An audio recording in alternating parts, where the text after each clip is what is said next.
বাংলাদেশে যে এতগুলো সাংবাদিক সেটা আমার আগে জানা ছিল না।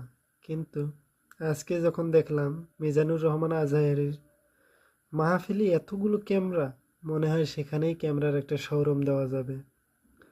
আসলে বর্তমান সমাজে প্রতিটা মানুষই কিন্তু সাংবাদিক। যেমন ধরেন রাস্তায় একটা দুর্ঘটনা ঘটতেছে অথবা কারোর সাথে কারো মারামারি লাগছে, সেখানে দেখবেন তারা তাকে গিয়ে উদ্ধার না করে নিজের ফোনটি বের করে ভিডিও করা শুরু করে। আসলে এটার সাথে এটা তুলনা হয় না।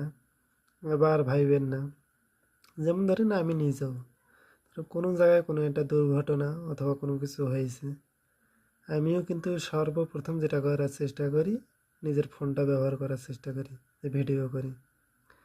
এটা কিন্তু আমি আমাকে দিয়েই উদাহরণ দিলাম, আপনাদের দিলে তো আমার মন খারাপ হবে। এইরকম সমাজটাই কিন্তু আস্তে আস্তে পরিবর্তন হয়ে যাইতেছে আমাদের কারণেই।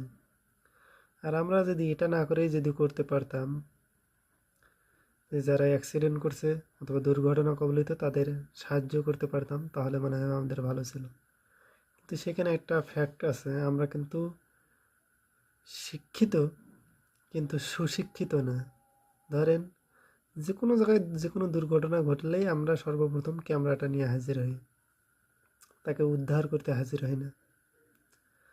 এই কাজটা যদি আমরা এভাবে করতে পারি, তাকে উদ্ধার করার পর যদি আমরা তাকে ক্যামেরা দিয়ে ভিডিও শ্যুট করার চেষ্টা করি, তবুও মনে হয় ভালো হয়। তার কারণ দেখেন, আপনি তাকে উদ্ধার না করে আপনি ভিডিও করতেছেন, তখন তাকে যে এই যন্ত্রণাটা তার হইতেছে তার থেকে ডাবল হয় যখন দেখে যে আপনি তাকে উদ্ধার না করে ক্যামেরা নিয়ে হাজির হয়েছেন। তখন সে কিন্তু মৃত্যু যন্ত্রণার মতো যন্ত্রণা পায়। তাই এগুলো থেকে আমরা একটু বিরত থাকার চেষ্টা করব। আর মিজানুর রহমান আজহারি উনি তো একটা ব্র্যান্ড, ওনার সামনে ক্যামেরা থাকবে না তা কার থাকবে?